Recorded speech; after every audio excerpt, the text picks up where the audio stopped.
வணக்கம் நேர்களே. இன்னைக்கு நம்ம பார்க்கக்கூடிய சிறப்பு பதிவு 3 மாத பலன்கள். 2025 இறுதிக்கட்ட நிலையில் இருக்கக்கூடிய எல்லா ராசி என்பர்களுக்கும் இந்த 2025 அக்டோபர், நவம்பர், டிசம்பர் எந்த மாதிரியான ஒரு பலன்களை கொடுக்க போகுது, மாற்றங்களை கொடுக்க போகுது அப்படின்றத நம்ம இந்த பதிவில் தெளிவாக பார்க்க போகலாம்.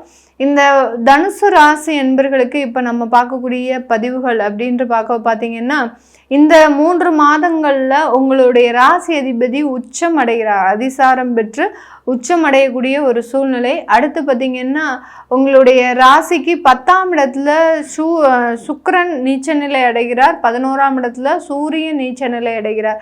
இந்த மாதிரியாக ஒரு கிரகம் உச்சம் பெற்று இருக்கு, இன்னும் 2 கிரகங்கள் நீச்ச நிலையில் இருக்கு. அடுத்து ஒரு கிரகங்கள் வக்ரகமாக இருக்கு. சனி பகவான் 11ஆவது மாதம், அதாவது நவம்பர் மாதம் அவர் வக்ர நிவர்த்தி அடைகிறார். இந்த மாதிரியான அந்த கிரகங்களின் தன்மைகள் பலவிதமான கட்டங்கள்ல மாறுகுது. அப்படின்னு இருக்கும்போது இந்த தனுசு ராசி என்பர்களுக்கு எந்த மாதிரியான ஒரு மாற்றங்கள் கிடைக்கும் அப்படின்றத கண்டிப்பா பார்க்கலாம். இந்த தனுசு ராசி என்பர்கள் ஒரு நெருப்பு ராசி. நெருப்பு ராசி அப்படின்னு சொன்னாலே இவங்க பக்கத்தில் யாருமே ரொம்ப சர்வசாதாரணமாக நெருங்கிட முடியாது. எப்போதுமே ரொம்ப ப்ரிகாஷனாக இருப்பாங்க. யாரிடத்துலையும் ரொம்ப பெரிய அளவுக்கு வளவலா குளவலான்னு இல்லாமல் என்ன பேசணும் ஏது பேசணும் அதை அப்படி நிர்ணயித்து பேசக்கூடிய ஒரு தன்மை உடையவர்கள் இந்த தனுசு ராசி என்பர்கள். ரொம்ப பெரிய அளவுக்கு பேச்சு அப்படின்றது இவர்கள்கிட்ட இருக்கவே இருக்காது. எல்லாமே செயலில் தான் காமிக்கக்கூடிய ஒரு தன்மை வாய்ந்தவர்களாக இருப்பாங்க. தனுசு அப்படின்னு சொன்னாலே வில்லம்பு பார்த்தீங்கன்னா 2 பொருட்களை, ஒன்று வில்லு இன்னொன்று அம்பு, எந்த இடத்துல எதை விடணும் அப்படின்ற மாதிரியாக குறிபார்த்து சில செயல்களை செய்பவர்கள் நம்ம தனுசு ராசி என்பர்கள். அந்த வச்ச குறி தப்பாது அப்படின்ற அளவிற்கு இவர்களினுடைய எண்ணங்களும் இவர்களினுடைய செயல்பாடுகளும் ஒரே இலக்கை நோக்கி தான் இருக்கும். நிறைய பேர் செயல்படுறாங்க, ஒரு தொழில் செய்கிறாங்க அப்படின்னா தொழில் செஞ்சிட்டு இருக்கும்போது வேறு இடத்துல கவனம் சிதறி அந்த தொழிலையும் பாதி இடத்துல விட்டு அடுத்து அந்த செயல்லையும் பெரிய அளவுக்கு ஒரு ஸ்கோப் இல்லாமல் இருப்பாங்க. ஆனால் இந்த தனுசு ராசி என்பர்கள் பார்த்தீங்கன்னா அந்த எண்ணங்களும் செயல்களும் ஒரே இலக்கை நோக்கி செயல்படும் போது கண்டிப்பாக அதில் வெற்றி அப்படின்றது கண்டிப்பாக இருக்கும். அதுக்கு கொஞ்சம் நீண்ட நாட்கள் எடுக்கக்கூடிய ஒரு தன்மையாக தான் இருக்கும். உங்களுடைய ராசிநாதனே உச்சநிலை அடைகிறார். எந்த இடத்துல உச்சநிலை அடைகிறார் அதுதான் இங்கே ஒரு கவனமாக நம்ம பார்க்க வேண்டிய ஒரு ஸ்தானம். 8ஆம் இடத்துல உச்சநிலை அடைகிறார். 8ஆம் இடம்ன்றது கொஞ்சம் வம்பு வழக்குகள், தேவையில்லாத ஒரு அவமானங்கள், அடுத்து பார்த்தீங்கன்னா கடன், வியாதி தொந்தரவுகள், இது எல்லாத்தையுமே கொடுக்கக்கூடிய ஒரு ஸ்தானம் தான். இது ஒரு தற்காலிக சூழ்நிலை தான் இருக்கு. ஏதாவது ஒரு சின்ன சின்ன விஷயங்கள்ல நீங்க போய் தானா மாட்டிக்கொள்ளக்கூடிய ஒரு நேரம். இந்த 3 மாதத்துல ஒரு 50 நாட்கள் பார்த்தீங்கன்னா அது தானாகவே நீங்க ஏதாவது ஒரு சிக்கல்ல போய் மாட்டிக்கக்கூடிய ஒரு தருணமாக இருக்கும். அதுல இருந்துலாம் நீங்க வெளியில வரக்கூடிய ஒரு நேரமாக தான் இருக்கும். அதே சமயம் அந்த குரு பகவானினுடைய பார்வை அப்படின்றது கண்டிப்பாக இந்த தனுசு ராசி என்பர்களுக்கு வேலை செய்யும். எல்லா ராசி என்பர்களுக்குமே அந்த குரு பகவான் உச்சம் பெற்று பார்க்கக்கூடிய சில விஷயங்கள் பார்த்திங்கன்னா நல்ல ஒரு மாற்றத்தை கொடுக்கும். அதே மாதிரி தான் இந்த தனுசு ராசி என்பர்களுக்கும் உங்களுடைய 12ஆம் இடத்தை பார்வையிடுறதுனால கண்டிப்பாக ஒரு நல்ல ஒரு மாற்றங்களையும் ஒரு நல்ல ஒரு விஷயங்களையும் கொடுக்கக்கூடிய ஒரு தருணமாக இருக்க போகுது. தொழில் சம்பந்தப்பட்ட விஷயத்துல ரொம்ப கேர்ஃபுல்லாக இருக்கணும் இந்த தனுசு ராசி என்பர்கள். ஏன்னா தொழில் ஸ்தானத்துல சுக்கிரன் நீச்சம் அடைகிறதுனால மற்றவர்களின் தலையீடு அப்படின்றது அதிகப்படியாக இருக்கும். யாராவது ஒருத்தர் உள்ள ஒரு குட்டையை குழப்பறதுக்கு உண்டான ஒரு அமைப்புலாம் இருக்கும். ஏன்னா நீங்க எல்லார்கிட்டையுமே ரொம்ப லிமிட்டோட பழகுவீங்க. ஆனா பார்த்தீங்கன்னா மற்றவர்கள் அந்த மாதிரி பழக மாட்டாங்க.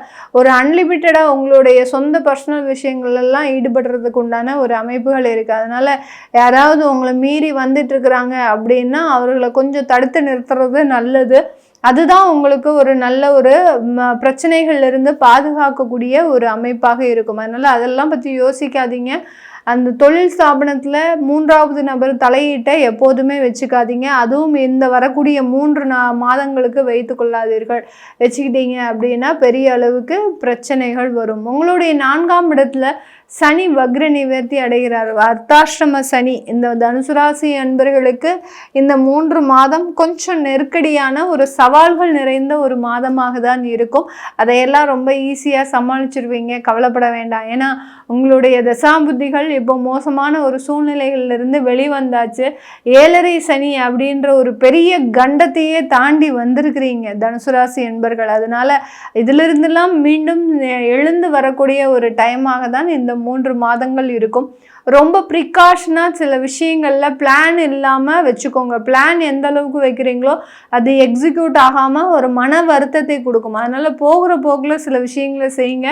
அதே சமயம் நிறைய பிரயத்தனம் பண்ணி ஒரு பிரயாசைன்றது அதிகமாக இருக்கும். உங்களுடைய தொழிலுக்காகவும் சரி, உங்களுடைய வேலைக்காகவும் சரி, பிரயத்தனம்ன்றது அதிகமாக இருக்கும். அதை கொஞ்சம் கம்மி பண்ணிக்கோங்க. ஏன்னா அர்த்தாஷ்டம சனி பார்த்திங்கன்னா உங்களுடைய பிரயத்தனங்களை அதிகரிக்க வச்சு உங்களுடைய உடல் சுகவீனங்களை குறைக்க வச்சு. அதனால பெரிய அளவுக்கு முயற்சிகள்லாம் போட வேண்டாம். ஒரு வேலைக்கு போறீங்க அப்படின்னா 9 to 5 இருக்கா, கரெக்டாக 9 o'clock போங்க, 5 o'clock எக்ஸிட் ஆகிடுங்க. அந்த அளவுக்கு தான் போகணும்.